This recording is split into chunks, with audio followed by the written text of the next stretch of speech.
Bismillahirrahmanirrahim.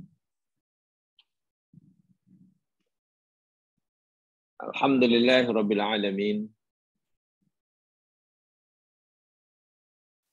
Wa bihi nasta'inu ala umurid dunya waddin. Salatu wassalamu ala asyrafil anbiya wal mursalin. Nabiyina wa rasulina Muhammad wa ala alihi wa ashabihi wa atba'ihi ila yaumiddin.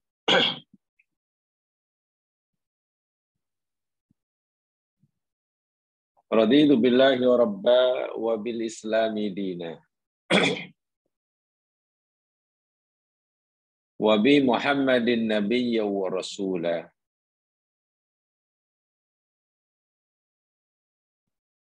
Rabbi shrah li sadri wa yassir li amri wahlul 'uqdatam min lisani yafqahu qawli.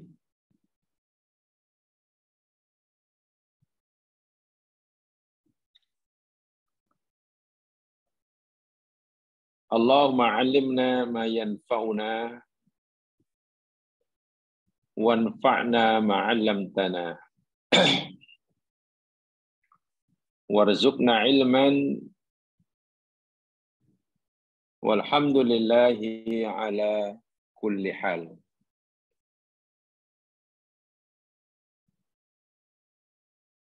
Allahumma walli umurana khiyarana.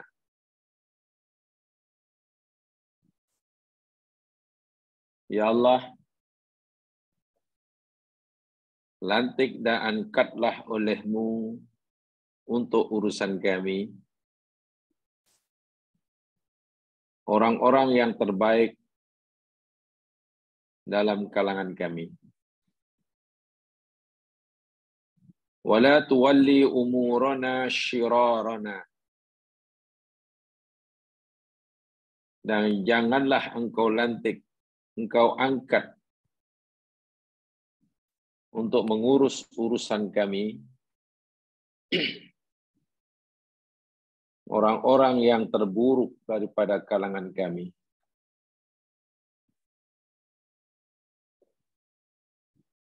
Allahumma man arada bi biladina khairan farzuqna khairah. Ya Allah, sesiapa sahaja yang menginginkan kebaikan buat negeri kami,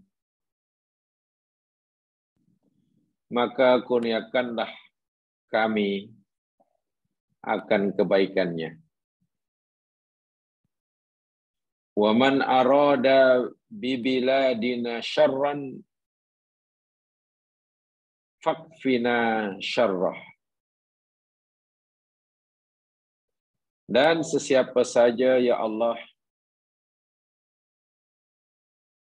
yang menginginkan keburukan buat negeri kami ini,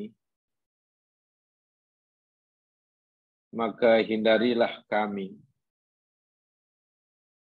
daripada keburukan dan kejahatannya. Amin. Ya Rabbal Alamin. Diharapkan bila kita sentiasa mengamalkan, membaca doa ini penuh dengan khusyuk, merendahkan diri pada Allah, kita yakin dan setiap lidah Muslim di negeri ini memohon dan memohon tanpa jemu-jemu dan berputus asa kepada Allah. Kita yakin pasti Allah akan memberikan kita banyak kebaikan dan dijauhkan daripada kesusahan. Kalaupun kebaikan yang kita pohon itu Allah tidak atau belum berikan kepada kita, kita yakin bahwa kebaikan itu Allah akan limpahkan kepada anak cucu kita. Saya pikir doa seperti ini patutlah sentiasa dipanjatkan oleh setiap Muslim di negeri tercinta ini. Jamaah yang dirahmati Allah sekalian, sebelum kita uraikan dan jelaskan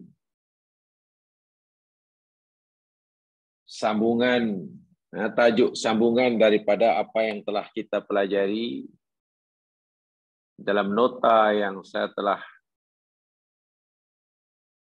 antarkan dan saya yakin jamaah telah mendapatkannya. Al-khawf minallahi min a'zami asbabil maghfirah. Saya ingin menambahkan penjelasan tentang hadis terakhir yang kita pelajari pada minggu lepas. Ini lihat nota yang sebelumnya. Yakni cerita tentang hadis yang menceritakan tentang betapa luasnya rahmat Allah Subhanahu wa taala, dijelaskan oleh Nabi di dalam hadisnya yang disepakati oleh Bukhari dan Muslim daripada sahabat Abi Hurairah. Seseorang yang sepanjang hayatnya telah banyak melakukan dosa dan kesalahan, dan dia menyadari, mengakui akan dosanya yang tidak sedikit tersebut, ketika ia sudah hampir menemui ajalnya, khosyah atau rasa takut kepada Allah, takut akan azab Allah yang akan menimpanya karena merasa dosanya sangat banyak, sedangkan dia belum yakin bahwa Allah telah memberinya pengampunan, maka orang ini melakukan satu tindakan yang sangat pelik sekali. Wasiat yang sangat pelik sekali. Yakni berwasiat, berpesan kepada anak-anaknya, jika dia nanti mati, agar jasadnya dibakar saja, biar menjadi abu, debu. Lalu diwasiatkan pada anaknya agar debu-debu itu ditaburkan di semerata tempat, diterbangkan oleh angin, dan seterusnya. Dia lakukan itu karena bukan tidak yakin Allah Maha Berkuasa, tapi dia kata karena takutnya pada Allah. Sebab dia fikir bila jasad sudah jadi debu, dibakar jadi abu, ya nanti susahlah malaikat nak bertanya, takkan nak tanya berdebu pula. Itu tujuan dia. Begitu mati pindah ke alam barzah, Allah perintahkan bumi untuk mengumpulkan semula debu-debu, abu, jasad orang ini yang telah hangus dibakar itu. Dan dia berdiri, dihidupkan semula di alam barzah dalam keadaan yang sempurna. Bertanya Allah kepada orang ini, ma hamalaka ala ma sonata. Wahai hambaku, apalah yang mendorong kamu, menyebabkan kamu lakukan tindakanmu seperti ini? Kenapalah kamu berwasiat kepada anakmu untuk bakar dirimu, biar jadi debu abu dan diterbangkan? Apa yang menyebabkan buat kerja macam ni? Allah tanya, bukan kalau tidak tahu. Allah Maha mengetahui niatnya. Dan orang ini menjawab jujur. Qala ya Rabb khasyyatuka. Itu dia kata kunci dia. Khasyyatuka. Ya, itu keyword dia. Yakni kerana takutkan engkau ya Allah. Diriku terlalu sangat amat celah takut nak jumpa engkau. Setiap kali aku ingat dosaku yang sudah sangat banyak, sementara aku belum yakin bahwa engkau telah mengampunkannya, terbayang siksamu yang telah menungguku, ketakutanku yang sangat itu, daripada disiksa, biar jadi debu sajalah. Dan aku fikir bila dah jadi debu, ya, lepas dari siksa lah. Tapi jika engkau kedaki, engkau berkuasa juga. Ini khosyah, takut. Orang ini bercakap jujur. Kalau dia bercakap bohong, pasti Allah nafikan. Nah, berkat khosyahnya kepada Allah, khosyah yang bukan pura-pura, bukan dibuat-buat, faghfarolah. Lalu Allah mengampunkannya. Masya Allah. Dia dapat berita pengampunan daripada Allah justru ketika ia sudah berada di alam barzakh. Kalaulah orang ini katalah mendapatkan berita bahwa Allah telah mengampunkan dosanya sebelum meninggal, ya mungkin orang ini tidak berwasiat seperti itu. Tetapi orang ini baru tahu bahwa Allah memberinya rahmat berupa pengampunan ketika ia berada di alam barzakh. Dan asbab atau sebab Allah ampunkan khosyah, rasa takut.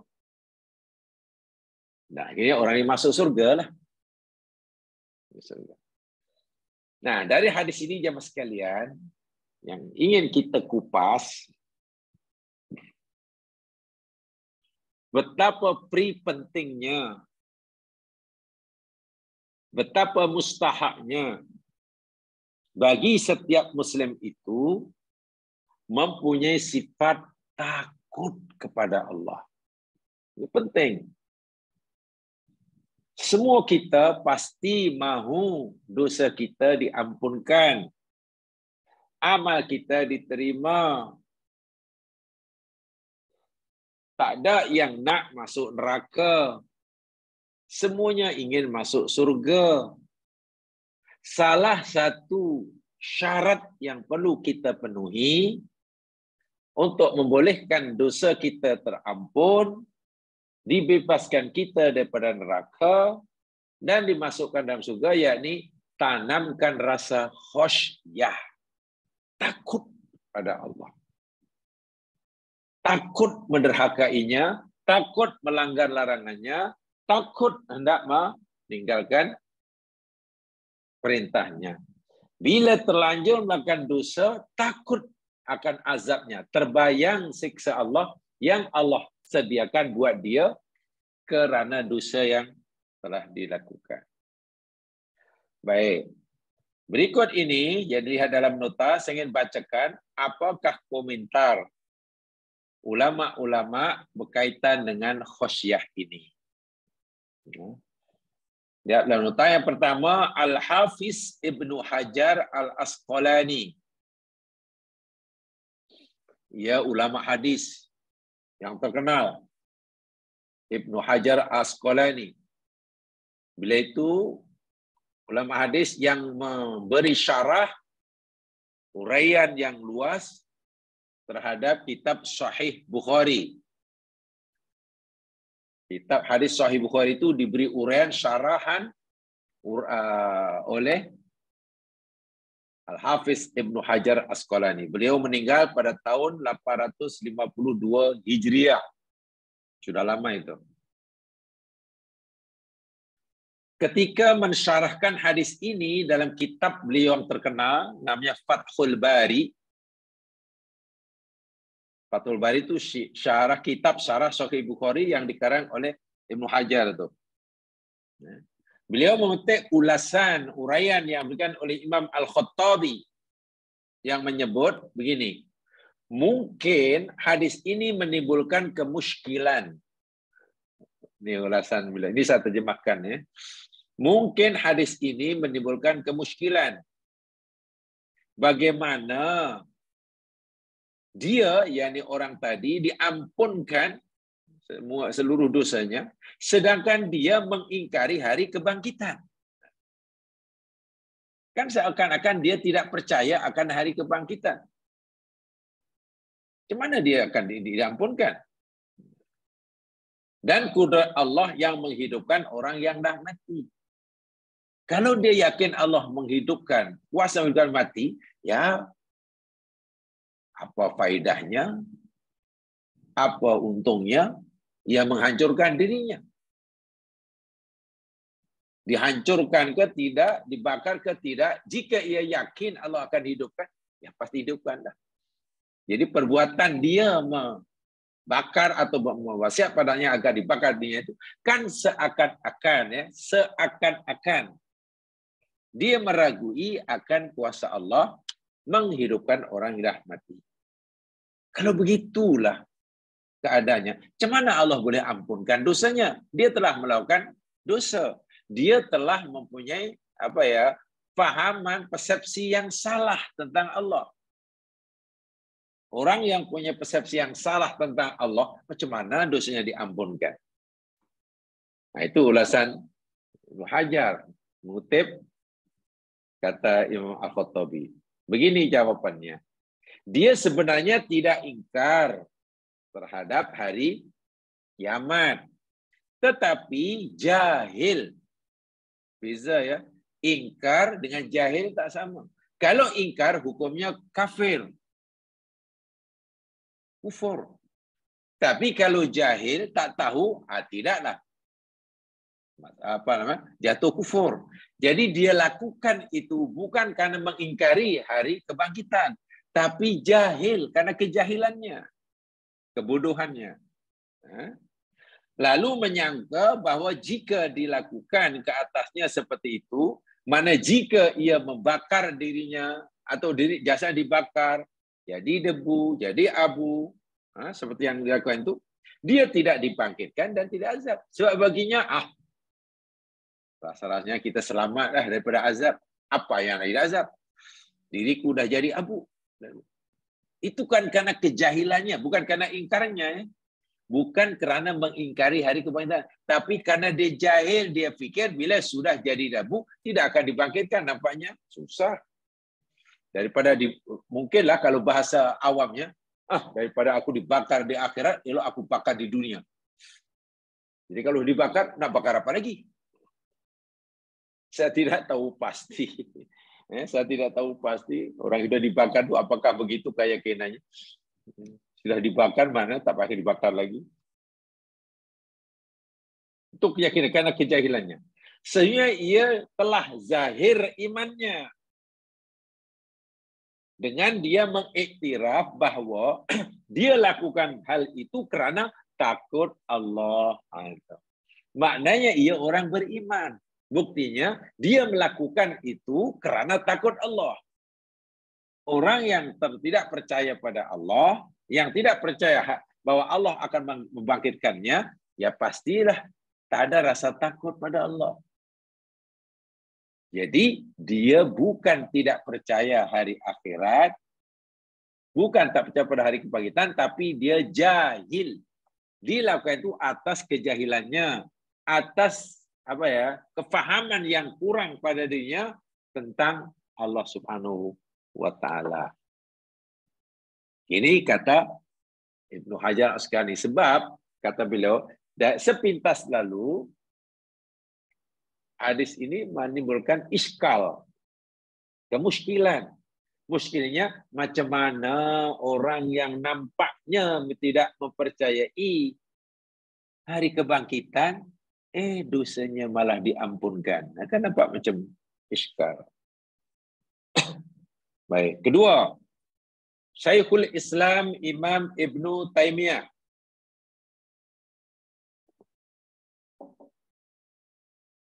Yang meninggal pada tahun 728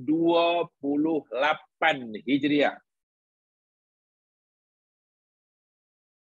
Jadi beliau mana hidup sebelum Ibnu Hajar.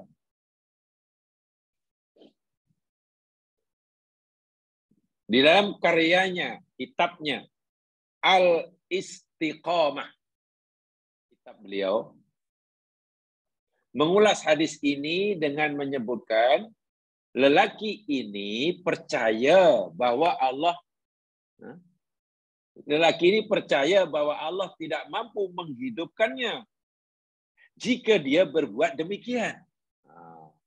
Orang ini percaya Allah tak mampu nak menghidupkannya jika jasadnya telah dibakar jadi debu. Dia syak bahwa Allah tidak membangkitkannya. Kan karena sudah hancur macam tu, macam mana nak bangkitkan? Itu maksudnya. Jadi dia yakin bahwa Allah tidak mampu menghimpunkannya jika ia telah jadi debu. Atau dia syak ragu bahwa Allah tidak akan membangkitkannya. Jadi ada dua hal. Pertama, tidak percaya Allah mampu menghidupkan. Yang keduanya, ia syak, meragui. Kedua-dua iktikad ini adalah kufur.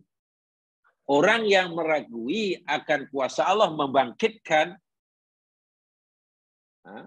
orang yang dah mati, jatuh kufur. Apalagi bila ada orang tidak meyakini kuasa Allah membangkitkan orang yang dah mati, lagi kufur. Dihukum kafir. Bagi siapa yang telah tidak hujah untuknya sehingga kepadanya atau sampai kepada penerangan yang mencukupi.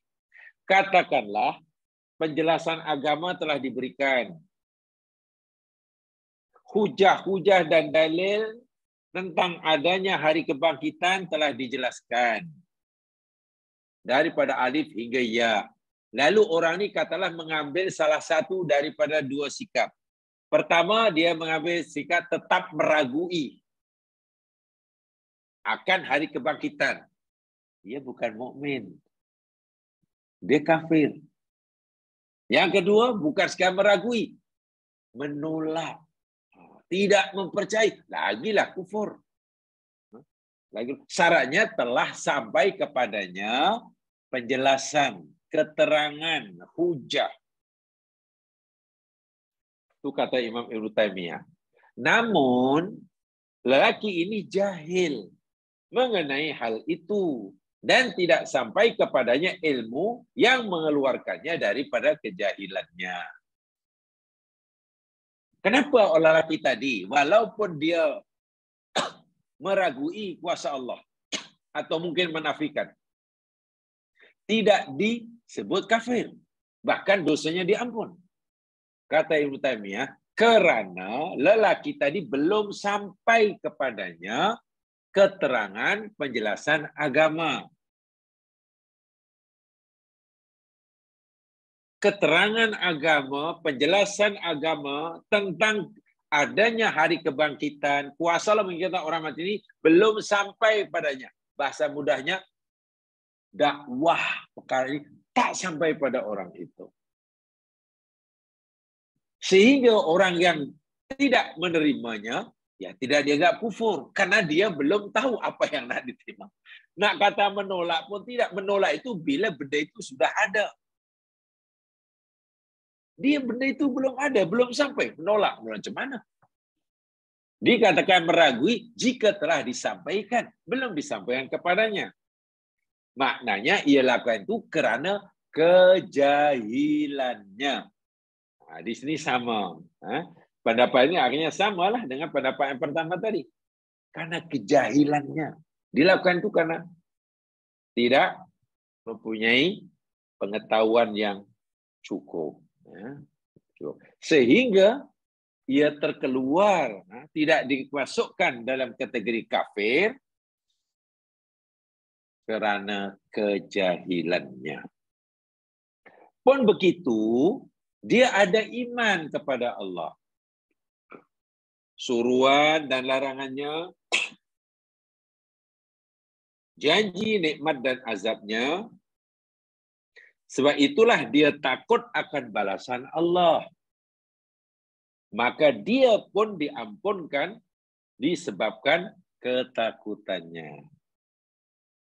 Orang ini sebenarnya beriman. Buktinya ada rasa takut kepada Allah.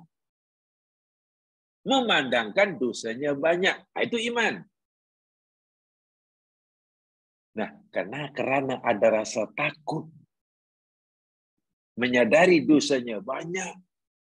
Sementara belum yakin Allah telah ampunkan. Timbul rasa takut. Rasa takut itulah yang menyebabkan ia mendapatkan pengampunan Allah. Limpahan rahmat. Nah, di sini kita tahu betapa besarnya nilai rasa takut ini. Sehingga rahmat Allah turun dan dilimpahkan kepada orang ini. Ibnu Taimiyah masih menambahkan begini. Ibnu Taimiyah menambah lebih dalam lagi, maka sesiapa dalam kalangan ahli iman kepada Allah, sesiapa saja yang masih nak masuk dalam golongan ahli iman, orang mukmin lah maksudnya, kepada Allah, iman pada Rasulnya, iman pada akhirat, serta beramal soleh. Yang tersilap dalam bahagian masalah akidah sudah pasti tidak lebih buruk daripada lelaki tadi. Orang beriman, buat amal soleh, Allah percaya, Nabi percaya, hari akhirat percaya, lalu beramal soleh. Tetapi tersilap. Tersilap, tersalah dalam imannya. Bukan tak ada iman. Tersilap. Tersilap dalam beramal soleh. Bukan tak beramal soleh. Ya tentulah orang ini lebih baik daripada orang tadi. Tak lebih buruk tu mana lebih baik lah. Sedangkan orang yang tengok. Jatuh ragu ni nampaknya ni. Itulah. Bermakna apa ya mas sekalian? Walaupun orang seperti ini, contoh orang beriman, tapi imannya tersilap. Atau orang beramal soleh, amal solehnya tersilap. Atau hanya ada iman, tapi tak beramal soleh. Iman tidak terbatal, kita tak pelajari. Kan ia masuk mukminun zalim. Mukmin yang zalim. Ahli surga. Walaupun mungkin surganya tak sama dengan mukmin yang lain, masa ia masuk surga pun tidak sama. Mungkin orang lebih dahulu, dia kemudian. Mungkin yang terakhir. Bermakna ahlul iman, ahlul tauhid, itu semuanya ahli surga. Maksudnya semuanya akan masuk surga. Walaupun mungkin termasuk orang yang terakhir masuk surga. Begitulah rahmat Allah Subhanahu wa taala. Jika Allah kendaki bahkan ahlu tauhid terus masuk surga. Tak perlu disiksa di neraka. Jika Allah ampunkan dosanya. Itu terpulang pada Allah. Terpulang kepada Allah. Allah akan mengampuni kesilapannya, yakni ahli iman itu. Dia akan mengazabkannya jika ada kecuaian dalam menuruti kebenaran dengan kadar pegangan agamanya. Itu jika Allah menghendaki nak menyiksa. Itu jika Allah nak menunjukkan sifat adilnya. Bila Allah tunjukkan sifat adilnya, yang salah pasti disiksa. Tapi jika Allah tidak menunjukkan sifat maha pengampunnya, kesalahan sebanyak manapun Allah berhak dan berkuasa memberi pengampunan tanpa terlebih dahulu orang itu masuk neraka, terus masuk surga. Syaratnya ada imannya. Syaratnya ada iman dan imannya tidak terbatal. Adapun mengkafirkan individu, adapun mengkafirkan individu yang diketahui imannya hanya semata kerana kesilapan tersebut, maka itu satu kesalahan yang besar. Tolong tuh garis bawah ini yang terakhir tuh. Ini saya kutip terjemahan dari apa? Saya terjemahkan daripada kitab Ibnu Taimiyah. Nama kita itu Al-Istiqomah. Penting yang bagian akhir itu. Adapun orang yang suka mengkafirkan individu yang diketahui ia orang mukmin hanya semata-mata karena kesalahannya. Mungkin itu suruhan Allah tapi tak buat. Silap boleh. Itu larangan Allah tapi dilanggar. Silap. Atau itu perintah Allah tapi dibuat tak betul. Silap. Maka kita tidak boleh mengkafirkan orang yang seperti ini. Bahasa mudah, ayat yang lain ayat mudah, Imam Ibnu Taimiyah yang dianggap orang yang sangat tegas dalam masalah tauhid pun tidak menyukai budaya takfiri. Budaya takfiri ini tidak disukai oleh Ibnu Taimiyah. Walau Ibnu Taimiyah orang sangat keras dalam akidah. Takfir ini suka sikit-sikit mengkafirkan orang. Itu bahaya sungguh. Tidak disukai. Sikit-sikit mengkafirkan orang, sikit kufur. Ya. Memang adalah seseorang mukmin yang mungkin menjadi kafir tanpa dia sedari, ada. Tapi kita tidak boleh dengan mudah suka mengkafirkan orang yang beriman hanya kerana kesilapan dia dalam beragama. Lainlah kalau betul itu orang itu dah tak beriman, dia mungkin dah keluar daripada agama Islam ke, murtad ke, itu lain cerita. Nah, itu kata Imam Ibnu Taimiyah. Apa kata muridnya? Murid Ibnu Taimiyah namanya Ibnul Qayyim Al-Jauziyah. Ibnul Qayyim Al-Jauziyah itu murid Imam Ibnu Taimiyah. Beliau wafat pada tahun 751 Hijriah.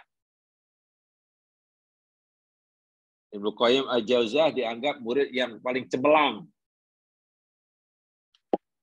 kepada Ibnu Taimiyah. Di dalam karyanya ada begini, yakni Thariqul Hijratain. Saya ada kitabnya ini ya. Thariqul Hijratain. Nama kitab yang dikarang oleh Ibnul Qayyim. Beliau menyebutkan begini terjemahannya. Sesungguhnya azab itu layak diterima oleh seseorang. Sesungguhnya azab Allah di akhirat itu layak dan patut menimpa seseorang kerana dua sebab.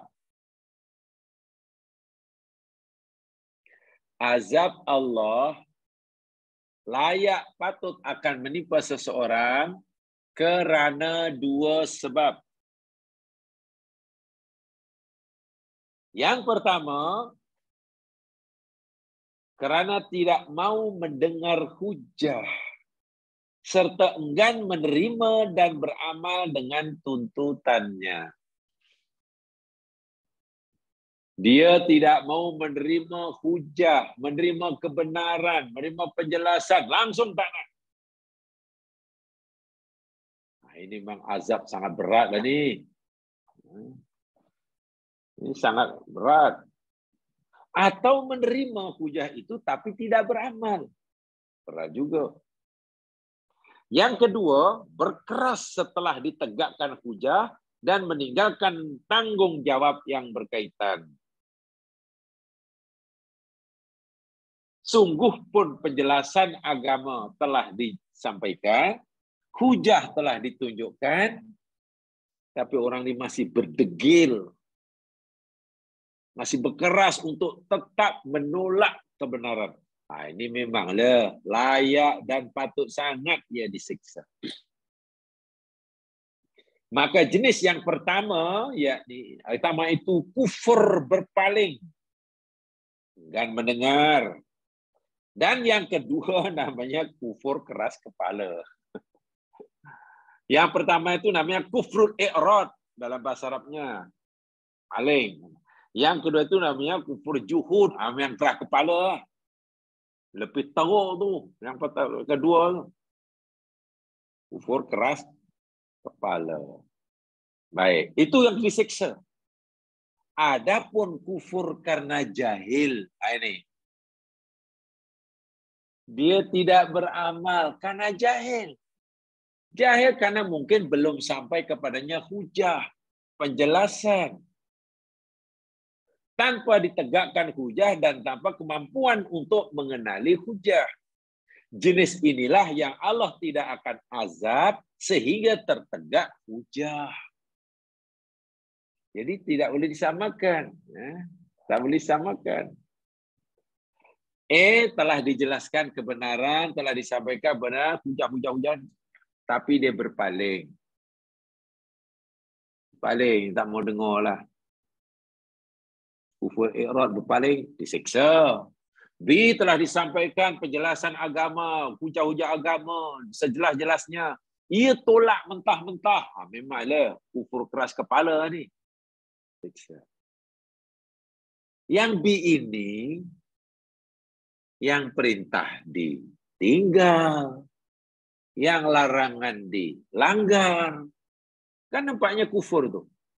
Tapi telah ditanya, Cik, kenapa Encik tak buat ini? Ya, kenapa mesti buat? Kenapa mesti buat? Ini saya tak suka, macam mana saya nak buat? Encik tahu tak bahawa benda ini wajib, ini suruhan Allah? Tak tahulah. Tak tahu sama sekali. Saya tak ada penjelasan sampai pada kamu. Cik, kenapa buat benda ini? Kenapa benda ini Encik makan? Benda ini sedap, manis sedap. Kenapa saya tak boleh makan? Makanan ini diharamkan oleh Allah. Hujan, saya tak tahu. Apa dalilnya? Betul-betul orang tu tak tahu. Muslim tak tahu kerana tidak sampai kepadanya penjelasan. Maka melanggar hujah, melanggar seperti ini karena kejahatan inilah yang disebutkan oleh Allah di dalam ayat, oleh Nabi dalam hadis tersebut. Jenis inilah yang Allah tidak akan azab sehingga disampaikan keterangan dan penjelasan. Seterusnya Ibnu Qayyim menyebutkan lagi, sesungguhnya iqamatul hujjah, dalam bahasa Arabnya saya terjemahkan penegakan hujah lah. Sesungguhnya didirikannya, ditunjukkannya hujah itu berbeza dengan berbezanya masa, tempat, dan individu. Orang nak menjelaskan kewujudan Allah, jamaah sekalian, terhadap orang-orang yang hidup pada zaman sahabat, dengan menjelaskan kewujudan Allah, kuasa Allah, kepada orang-orang sekarang, tak sama caranya. Hujahnya tak sama. Hujah individu. Artinya tidaklah semua penjelasan itu akan memberi kesan kepada semua orang. Karena mungkin tiap-tiap orang, tiap-tiap masa, tiap-tiap golongan punyalah sifat-sifat yang khusus sehingga perlu penjelasan yang berbeza-beza. Mungkin dikira tertegaknya hujah iqal hujah ke atas orang kafir pada satu zaman, tidak pula pada zaman yang lain. Ini bermakna Ibnu Qayyim al-Jauziyah menggalakkan agar umat Islam ini punya pengetahuan yang lebih. Sehingga nanti bila ia menjelaskan tentang agama, kebenaran agama Islam kepada orang Muslim yang dah menerima, dengan menjelaskan kebenaran agama Islam kepada orang bukan Islam yang belum Islam, tidak sama penjelasannya. Karena mungkin dengan penjelasan seperti ini, saudara Muslim yang masih ragu, akhirnya jadi yakin. Tapi dengan uraian yang sama, bila kita juga kepada non-Muslim, mungkin langsung tak memberikan kesan. Di sinilah perlu penguasaan cara. Penguasaan cara. Jika juga dikira tertegak pada suatu tempat atau kawasan, tidak pada tempat atau kawasan yang lain. Juga seorang, namun tidak pada individu yang lainnya. Ini tambahan penjelasan terhadap khosyah. Kenapa orang tadi diampun oleh Allah dosanya, dimasukkan dalam surga, walhal wasiat pada anaknya pelik, jasadnya suruh bakar. Atas syariat mana yang dipakai? Nah, dalam nota yang kita nak pelajari jemaah sekalian, insya-Allah kita akan kaji dan kita bincangkan tentang maqamatul khauf wal khosyah. Kedudukan sifat takut kepada Allah itu sebenarnya dalam agama ini setinggi apa, semulia apa, sepenting apa. Okeylah, solat itu penting, sebab itu kita mesti buat.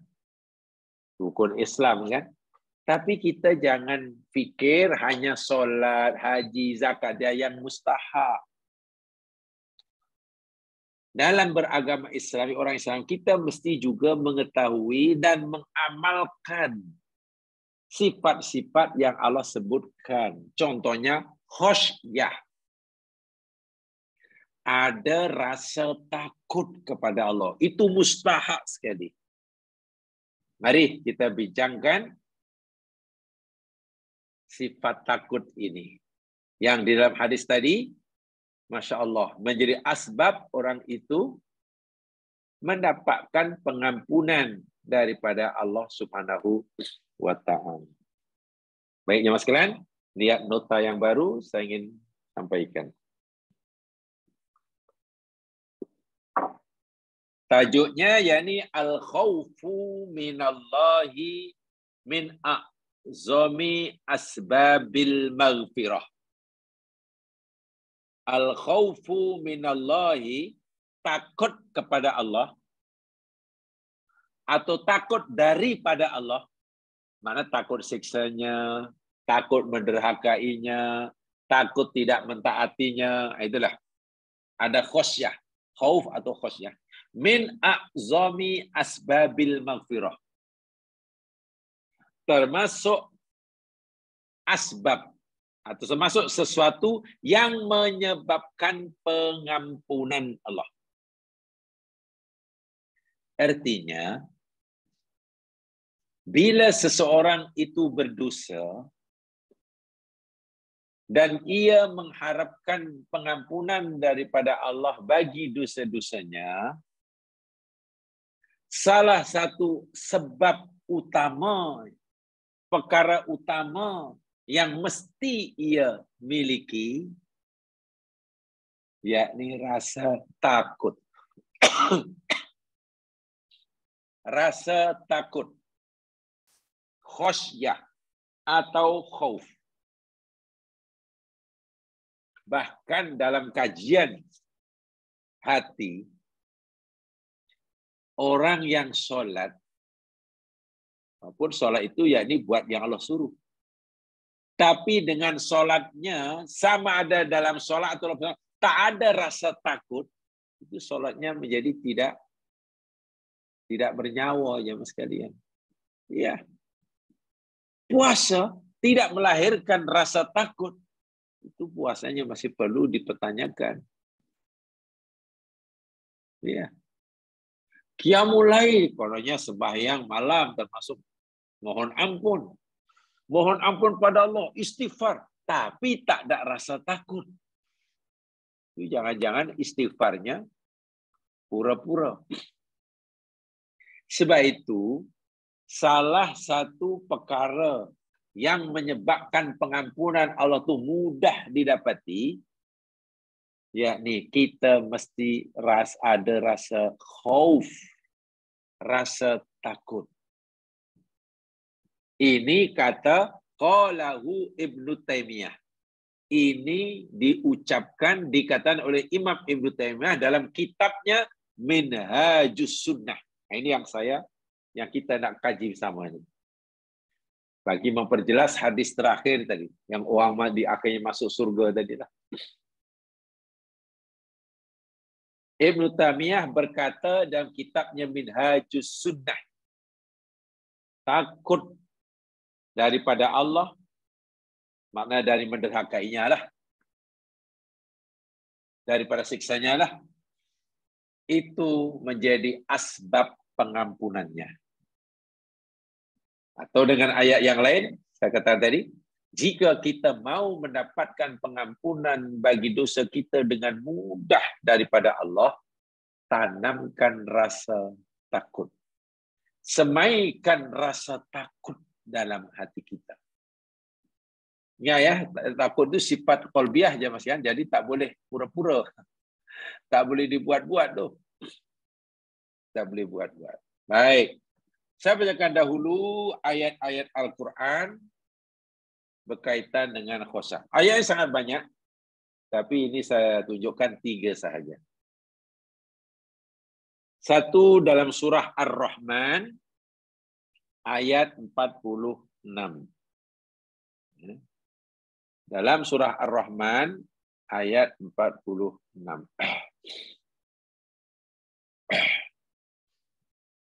A'udzu billahi minasy syaithanir rajim.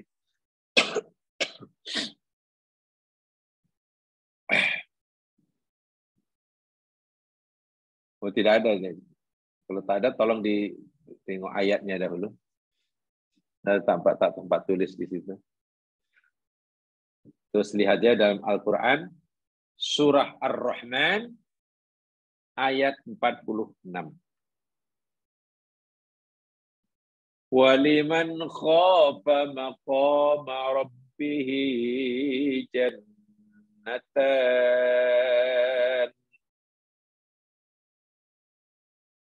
Waliman, dan bagi sesiapa sahaja khafa yang takut maqama rabbih, akan maqam, kedudukan Tuhannya, Rabbi. Jannatani, ada 2 taman surga. Allah akan sediakan 2 taman surga sebagai balasan bagi orang yang takut kedudukan Allah, maqam Allah. Ya mas sekalian, minta mas bagi contoh ya, contoh kecil aja lah. Saya tak tahu lah ini dianggap sopan ke tak sopan ya, mungkin ya agak-agak mungkin dia masih dianggap sopan lah. Karena kita ini sangat mengenali raja kita, ya, kita sangat mengenali yang di-Pertuan Agung, orangnya macam mana, orang macam mana, kita kenal sungguh. Dan kita juga kenal tentang kedudukan raja itu di negara ini menurut undang-undang. Kuasa macam mana. Karena kita sangat mengenali Tuanku, bila katakanlah kita nak lalu depan Tuanku atau jumpa Tuanku di mana-mana, pasti kita akan berlaku sangat sopan. Panggil pun mesti, ya Tuanku lah paling tidak. Membahaskan dirinya patih. Cakap pun lembut. Ya. Karena kita tahu siapa Tuanku bagi kita, apa kedudukannya di negeri ini. Berdasarkan undang-undang. Sehingga sikap kita ketika kita berada dekat dengan Tuanku pasti berubah. Jadi sopan, jadi Masya Allah, tawaduk, tidak berani gelak kuat-kuat, cakap atur, bahasa pun ayatnya lain. Ya. Bahasa dirinya patik. Ya. Pada panggil pada Tuanku, sebelum belum cakap minta ampun dulu, ampun Tuanku. Ya kita tahu kedudukannya. Tapi coba kalau kita jumpa kawan kita yang kawan huai-huai. Jumpa, macam mana yang kita panggil? Bahasakan dirinya mungkin I, you, atau gua, lu. Itu kita gua, lu. Itu kalau jumpa kawan sendiri.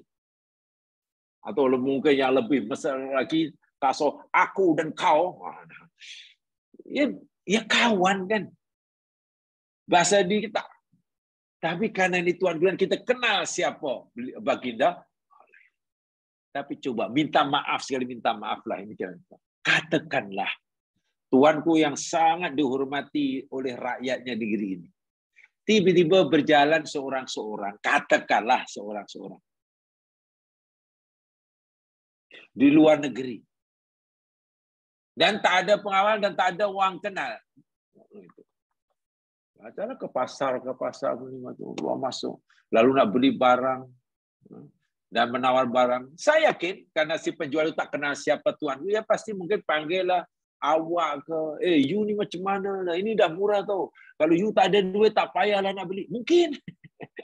Karena mungkin Tuanku tawar sih. Tengok.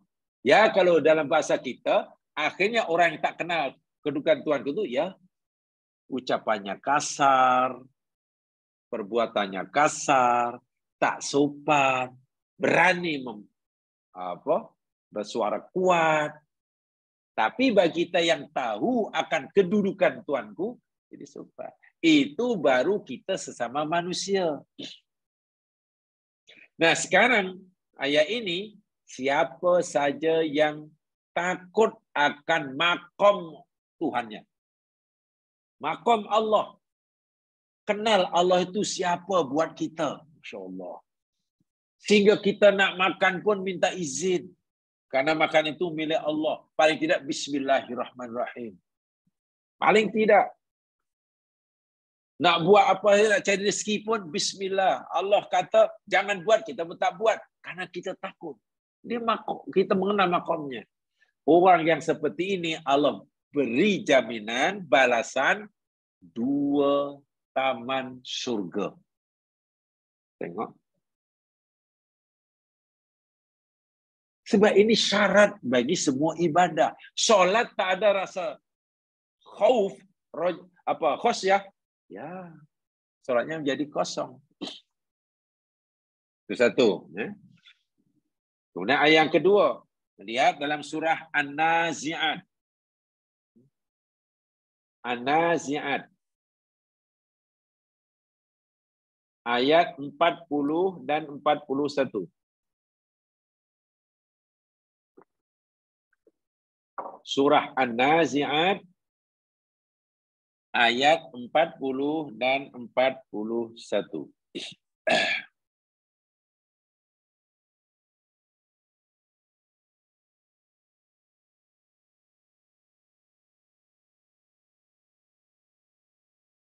Bisa sampaikan mukadimahnya dahulu ya.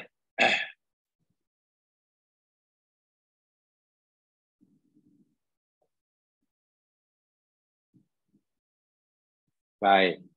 Wa amma man khafa maqama rabbih wa nahan nafsa 'anil hawa fa innal jannata hiyal ma'wa. Wa amma dan adapun man siapa sahaja khafa yang takut maqama rabbih akan maqam kedudukan Tuhannya. Satu. Wa nahan nafsa dan dia menahan hawa nafsunya, menafikan keinginan, menidakkan keinginan hawa nafsunya, anil hawa. Fa innal jannata hiyal ma'wa. Maka sesungguhnya surgalah yang akan menjadi tempat tinggalnya. Di dalam ayat ini, An-Nazi'at 40 dan 41, syarat yang diperlukan oleh kita, yang ditetapkan oleh Allah buat kita, untuk kita masuk surga, hanya ada dua. Satu, takut akan maqam Allah. Kedua, mengawal hawa nafsunya. Masuk surga orang itu. Tengok bagaimana mudahnya. Tips masuk surga. Mudah, hanya perlu dua ya. Menahan nafsu kerana takut Allah. Contoh kecil. Orang nak buat maksiat. Ya, niatnya nak buat maksiat. Peluang untuk melakukan maksiat dah ada depan matanya. Keinginan untuk melakukan maksiat ada. Itu nafsu yang suruh. Kemampuan untuk melakukan maksiat juga ada. Keinginan buat maksiat ada. Peluang untuk melakukannya ada. Kemampuan untuk melakukannya pun ada. 3. Keinginan, kemauan, kemampuan, dan peluang. Tapi begitu terhidang peluang untuk buat maksiat, hawa nafsunya pun ada keinginan untuk melakukannya, ia tak jadi melakukannya. Ia membatalkan keinginannya. Dia batalkan keinginannya bukan karena ada orang nampak, tidak. Bukan kerana ada CCTV yang dia sedang memonitor perbuatannya, juga tidak. Tapi ia membatalkan niatnya keinginan semata-mata karena takut Allah. Tengok. Tidak melakukan maksiat sedangkan peluang melakukannya sudah terbuka semata-mata karena takut Allah. Inilah maksud ayat ini. Surga balasannya orang itu. Ya. Keinginan untuk tinggalkan perintah ada. Susahlah macam ini, kena nak solat lagi. Memanglah solat musafir boleh jamak qasar. Tapi masanya saya belum solat. Ya. Zuhur belum. Asar pun juga belum. Kadang nak jamak pada asar saja. Ini dah masuk waktu asar, saya belum solat zuhur, belum solat asar. Bahkan waktu asar dah habis-habis. Macam mana ini? Ya. Sedangkan dia masih ingin jalan-jalan lagi. Tempat itu pula tak ada orang Muslim. Maklum ia sedang berjalan-jalan di pantai. Di luar negeri. Tengok. Keinginan untuk tinggal solat, peluang ada. Peluang ada. Karena tak ada pun orang solat lagi pula ini di luar negeri. Kalau tak solat pun tak ada orang nampak. Nak malu pada siapa? Tak ada orang kampung nampak. Tengok. Ke peluang ada. Mungkin rasa berat melakukannya karena tempat pun tak ada. Tapi dia tetap melakukan solat. keinginan untuk meninggalkannya dibatalkan semata-mata karena takut Allah. Bukan karena takut orang lain tuduh kita tak salat. Kawan nampak tak? Semata karena Allah.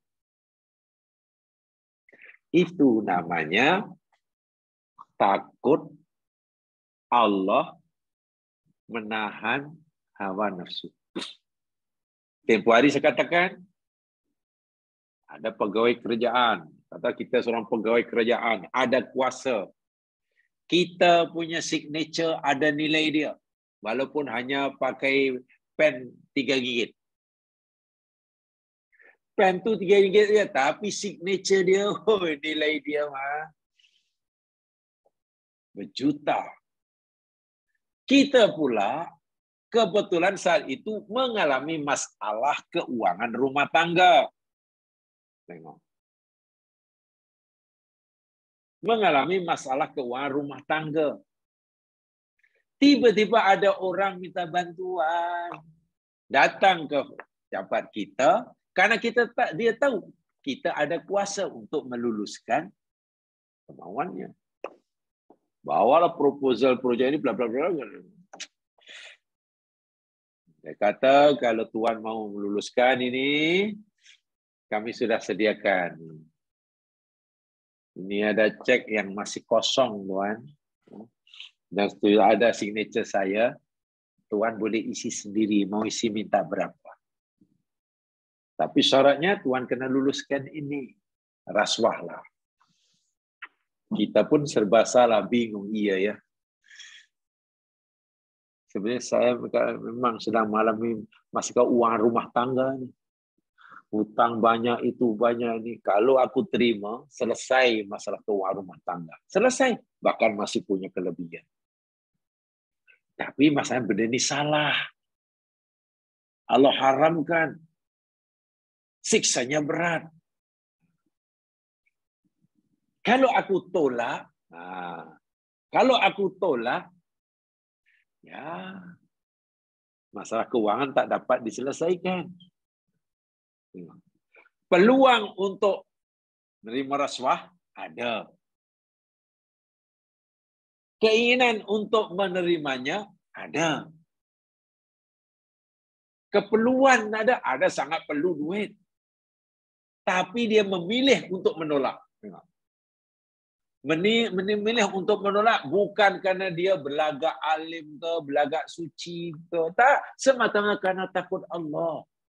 Betul tak ada orang nampak. Tapi aku yakin Allah melihat. Sehingga dia tak jadi melakukan transaksi rasuah tadi. Inilah orang yang telah memenuhi syarat masuk surga. Tengok.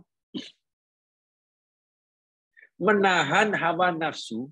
Kalau nafsu kata buatlah karena itu maksiat, lalu kita tak nak buat karena takut Allah.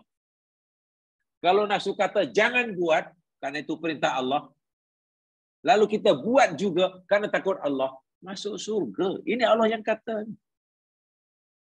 Bermakna takut Allah tu jemaah sekalian syarat utama orang masuk surga. Ini jangan disalah fahami ya. Ini tidak bermakna solat tak wajib, bukan begitu ya. Bukan kalau kita tak payah solat lah, tak payah puasa lah, tak payah. Yang penting takut Allah. Justru orang tak puasa itulah tak takut Allah. Macam mana dikatakan takut Allah? Allah suruh puasa tak puasa. Mana tak takut Allah ni? Tengoknya. Inilah saya pikir aspek ajaran agama yang perlu kita berikan perhatian lebih. Karena mungkin kita belum dapat mengamalkannya dengan sempurna. Ayat yang ketiga dalil tentang khusyuk ini. Lihat surah Al-Mulk. Surah Al-Mulk ayat 12.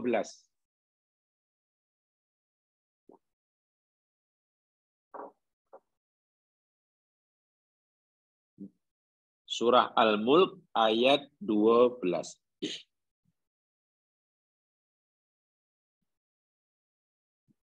Surah Tabarakalladzi biyadihil mulku wa huwa ala kulli syai'in qadir. Ayat yang ke-12 bunyi dia, Innal ladzina yakhshawna rabbahum bil ghaibi lahum maghfiratu wa ajrun kabir.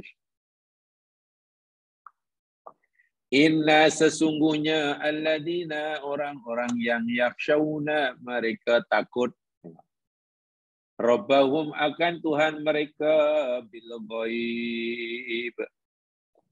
Semasa mereka tidak dilihat orang dalam keadaan sembunyi dah.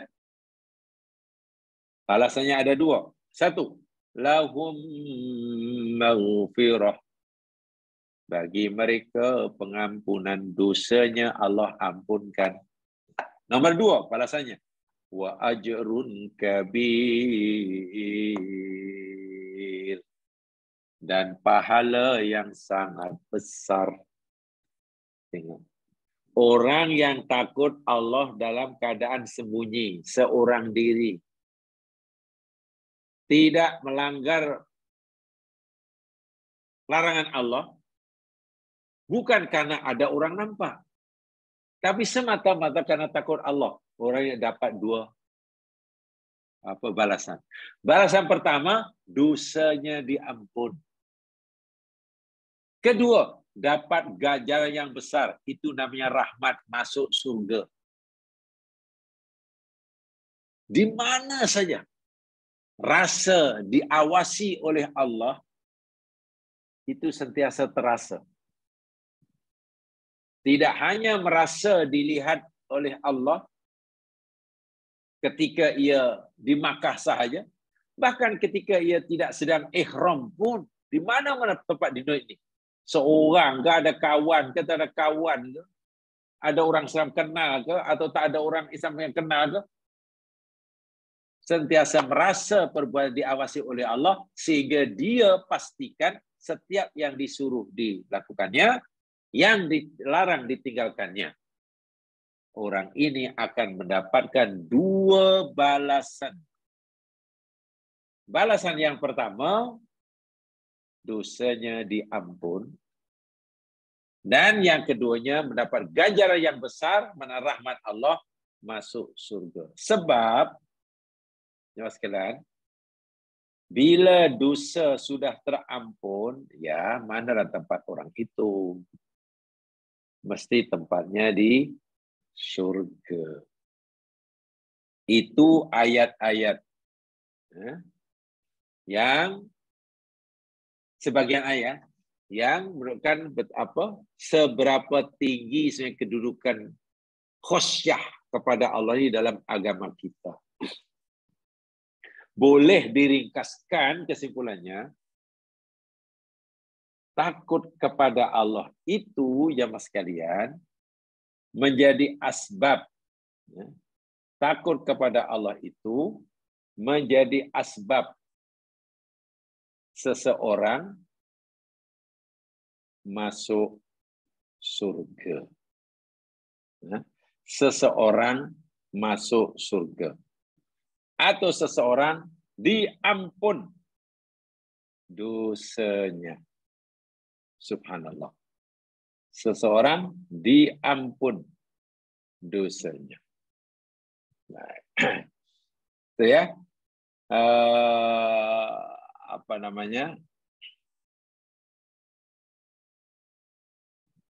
Ayat-ayat yang berkaitan dengan khusyah. Ayat-ayat yang berkaitan dengan khusyah atau khauf. Khusyah atau khauf kepada Allah Subhanahu wa ta'ala. Allah Subhanahu wa ta'ala. Saya macam tak pasti lah. Jamaah dah dapat nota ini ke? Belum Ustaz, tak dapat. Hai? Oh, saya belum mantau kan ni.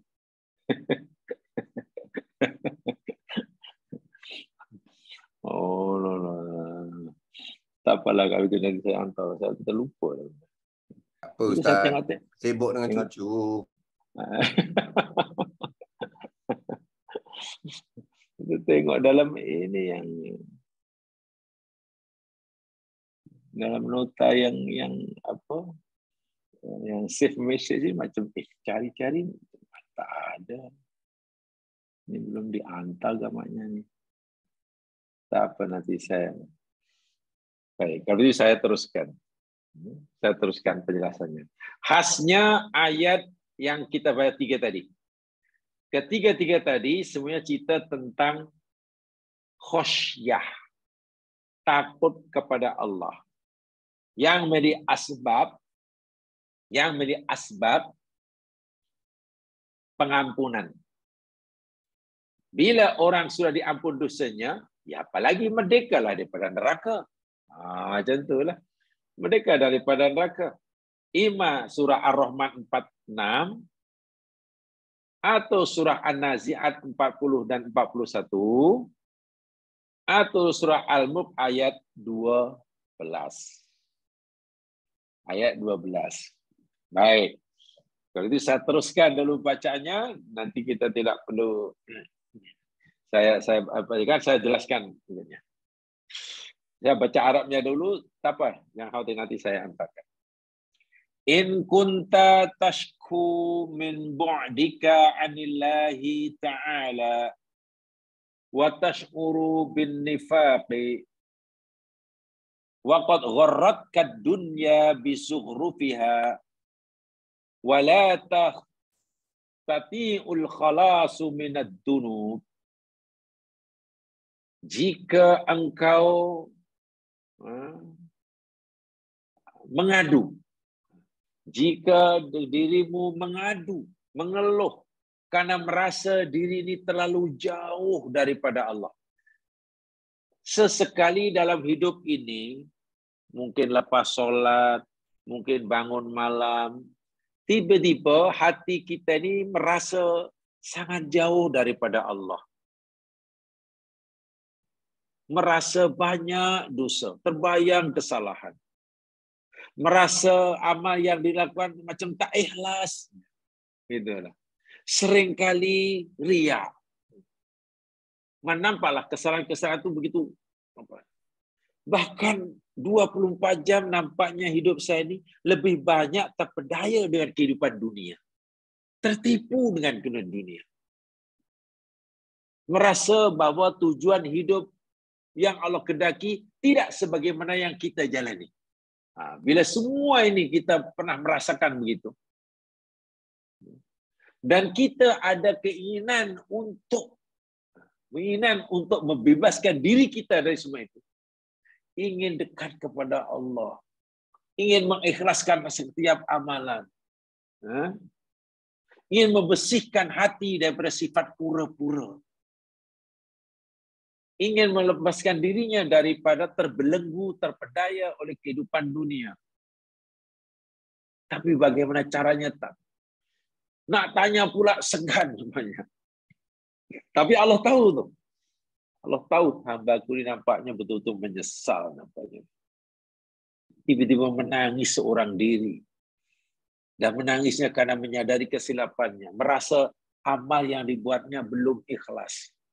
Hatinya rupanya masih penuh kepura-puraan. Bagi nifaq. Tujuan hidupnya merasa tidak sebagaimana yang Allah suruh. Al-ilajus syafi li jami'id dunubi wazzahawat. Maka penawar yang paling mujarab, obat yang paling mujarab untuk mengobati perasaan-perasaan yang timbul dalam hati tadi, seperti tadi, karena banyaknya dosa, karena sering mengikuti hawa nafsunya, wasabil listiqamatihi ala tariq ila rabb, dan mengikuti jalan dengan penuh istiqamah jalan yang menuju Allah Subhanahu wa taala, yang akan membimbingnya, mengarahkannya ke surganya, satu-satunya cara yakni al-khawfu, tanamkan rasa takut.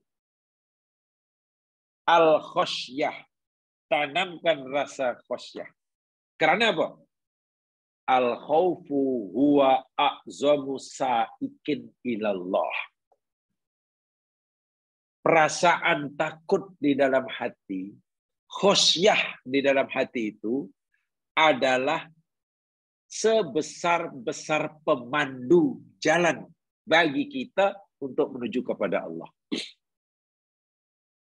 Artinya, jemaah sekalian, bila seseorang sudah hilang rasa takut pada Allah, ya jalan yang dilalui itu bukan menuju Allah. Tak takut langsung pada Allah. Bila orang sudah tak takut langsung, Allahu Akbar. Berikan pernah saya nyatakan. Ya. Saya pernah nyatakan kata orang.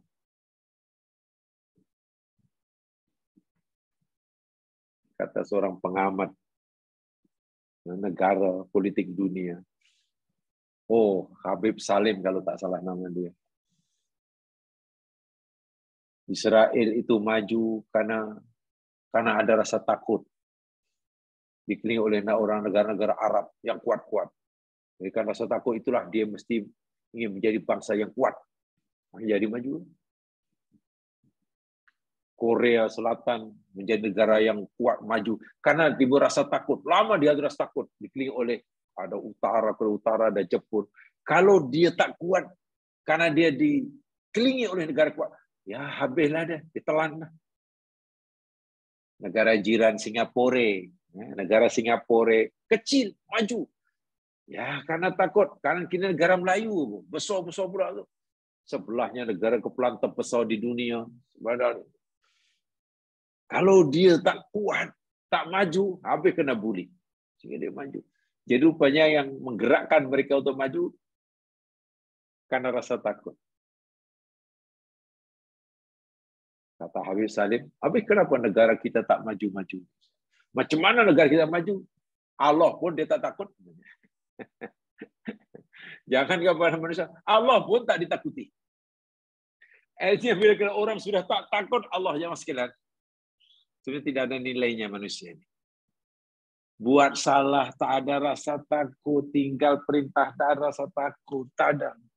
Berbohong tak ada rasa takut. Sedangkan rasa takut pada Allah itu yakni pemandu. Pemandu yang memandu kita jalan berjumpa Allah. Ibarat kita nak jalan, ibarat kita pergi jadi pelancong, jadi turis umpamanya di negeri asing, ya kita perlulah khidmat. Kan? Kita perlukan khidmat turis guide kan. Jadi khauf ini yakni turis guide yang akan memandu kita, inilah jalan menuju Allah. Tanpa ada rasa takut, kita ini tidak punya pemandu yang boleh menyampaikan kita jumpa Allah. Tak sampai mana, tak tahu. Begitu pentingnya rasa takut. Lebih-lebih lagi bila takutnya itu bil ghaibi. Bil ghaibi. Dalam keadaan seorang diri. Dulu adalah satu burak-burak kosong. Ada burak kosong. Tapi mungkin ada betulnya, mungkin jamaah pun merasakannya.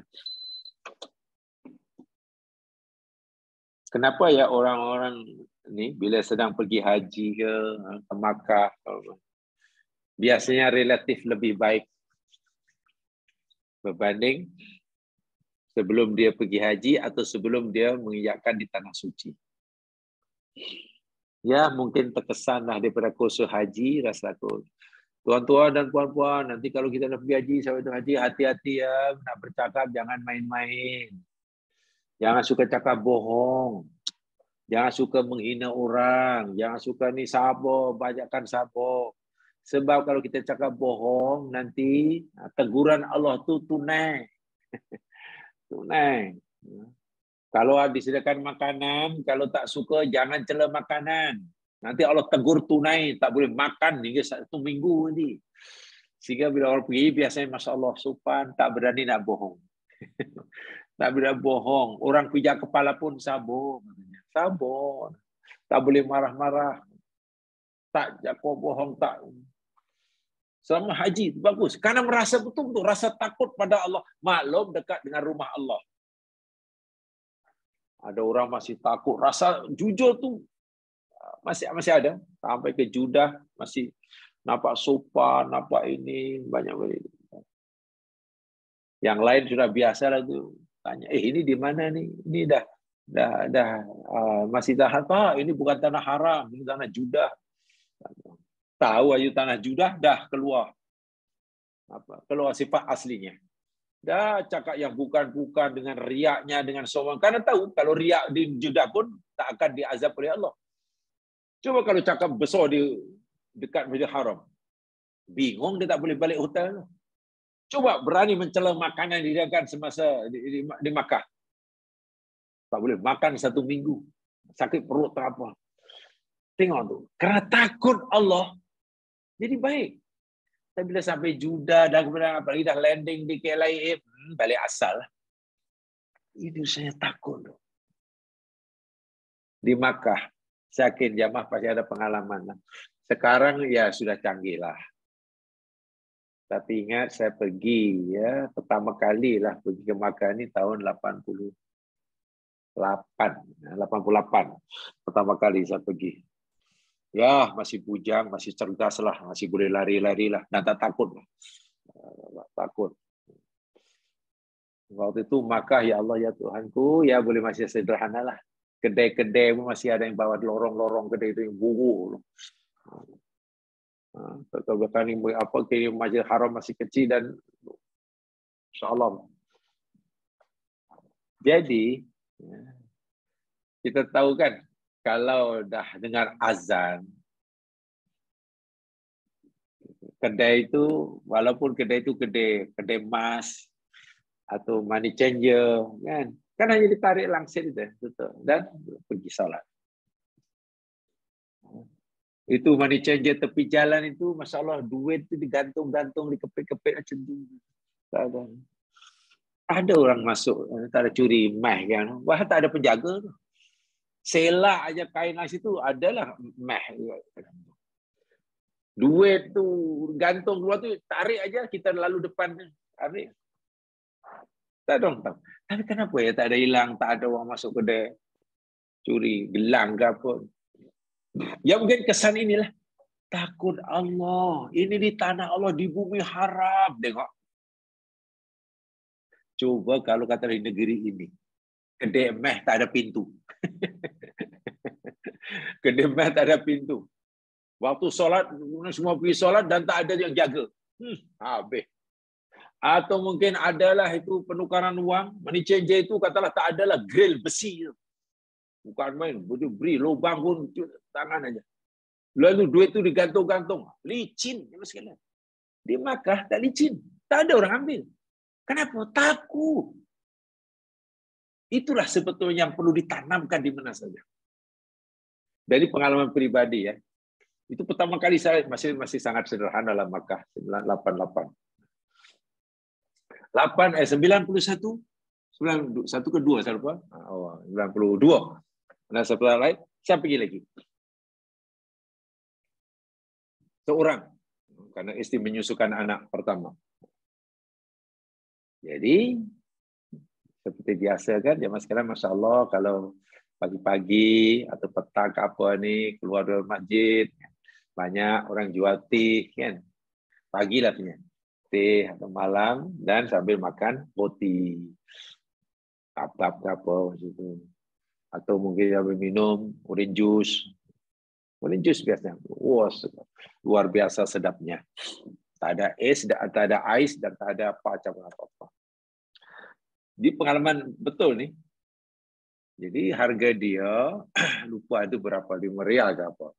Siapa tu 5 ke berapa? Wallahualam, 6 ke 7. Jadi kita bagi duit dan dia tak adalah apa namanya change dia. Ya, pasal katanya boleh besar tak ada duit kecil kan, saya tak ada begitu. Orang itu karena tak adalah untuk apa namanya yang nak pulangkan bakinya tu, dia kata udah, amanah. Dia cakap amanah. Bila cakap amanah tu maknanya tak payah bayar kalau belum ada wang kecil. Maknanya tak apalah, balik aja lah. Jadi saya pun pergilah. Belum bayar. Tapi kan dia cakap amanah. Dia tak kata halal. Kalau halal saya tak akan bayar lah. Dia amanah. Balik. Dah lah saya minum tu agak jauh daripada yang haram. Kerana saya jalan di luar. Jadi bila balik tu besok saya fikir. Semalam saya minum. Saya belum bayar. Sekian riyal. Tak tahulah 7 ke 8 riyal. Walau saya tak ingat. Mana sikit lah. Jadi saya fikir. Kalau saya tak bayar balik saya. Takkanlah pergi jauh-jauh daripada Malaysia ke sini hanya nak tipu orang RM7, RM7-8. Walaupun orang tu tak tahu pun. Tak ingat pun, saya tak ingat. Tak ingat yang saya belum bayar. Walaupun dia kata. Jadi kalau saya tak bayar pun, dia tak tahu. Tapi saya, mana? Kerana kita tak tahu macam mana boleh. Ya, akhirnya esok terpaksalah pergi tempat itu lagi. Jauh. Cari lagi. Lalu kita bayarkan. Kita beritahu yang semalam belum bayar. Dia pun tak ingat. Ya, sudah. Terima kasih. Tengok. Bagaimana kuatnya rasa takut pada Allah menggerakkan hati kita. Sanggup pergi ke tempat itu untuk bayar semalam yang kalaulah itu diamalkan sepanjang hayatnya sekali. Subhanallah. Jadi khosyah itu akan membuat orang jadi punya integriti yang sangat tinggi. Zaman sekarang khosyah itu sudah makin luntur. Sebab penyakit masyarakat yang paling besar termasuk penyakit orang ada kuasa itu kan tidak punya integriti kan. Sekarang integriti kan sangat dipermasalahkan. Amanah. Orang jadi amanah, jadi jujur. Karena tidak ada yang ditakuti melainkan Allah. Yang menjaga yang masih dia bukan undang-undang manusia. Yang memonitor kerja dia bukan CCTV. Bukan. Yang mengawal dia yakni Allah. Ini rasa takut. Insya Allah. Insya Allah. Kita akan berjaya dalam kehidupan. Karena al-khawfu huwa a'zamu sa'ikin ilallah. Rasa takut itu adalah pemandu, penunjuk jalan. Itu macam, kalau sekarang macam Google Map lah. Macam Waze lah. Macam Waze. Waze, macam Waze. Bahasa Jepunnya mungkin Waze lah kot. Waze. Bahasa Indianya Waze. Tunjuk jalan. Tunjuk Allah. Tapi bila tak ada takut, maknanya tak tahulah jalan kita ni, yang kita lalui dulu ni, tak tahu destinasinya di mana. Wal'iyadzubillah. Wa kullama kana al-'abdu aqrabu ila rabbih kana ashadda lahu khasyatan mimma. Dan setiap kali seorang hamba itu dekat kepada Tuhannya, maka ia akan bertambahlah takut akannya. Tanda orang itu dekat dengan Allah, ia semakin takut kepada Allah. Takut kepada Allah. Ada satu ungkapan jamaah sekalian yang mengatakan begini.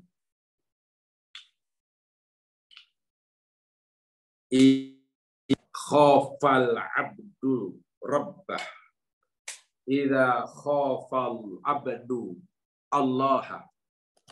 Apabila seseorang hamba itu hanya takutkan Allah, akhafahullahu kulla syai',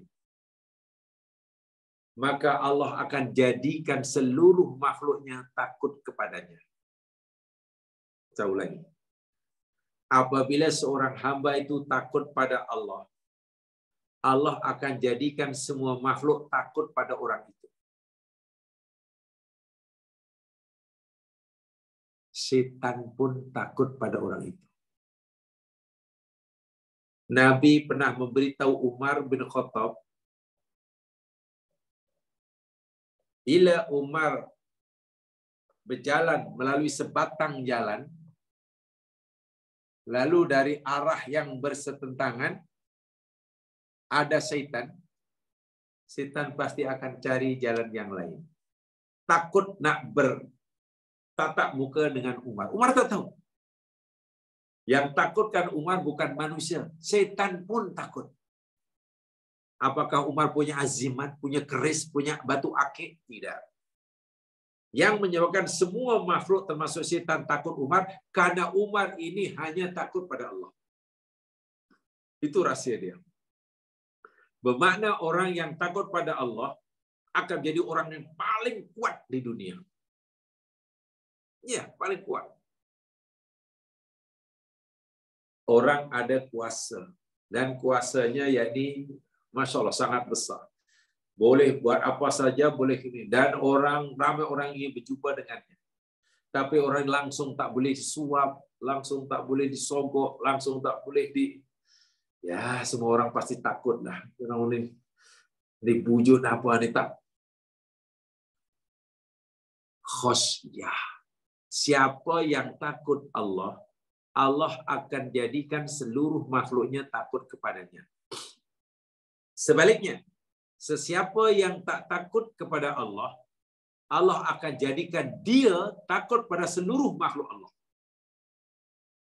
Orang yang tak takut Allah, Allah jadikan orang itu takut pada seluruh makhluk Allah.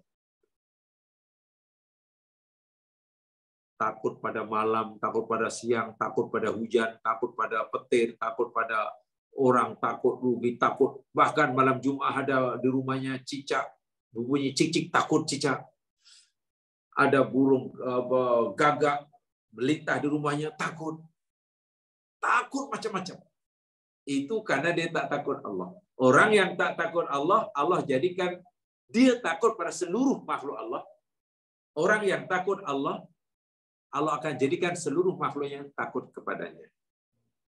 So, takut itu adalah sifat yang wajib ada pada diri kita.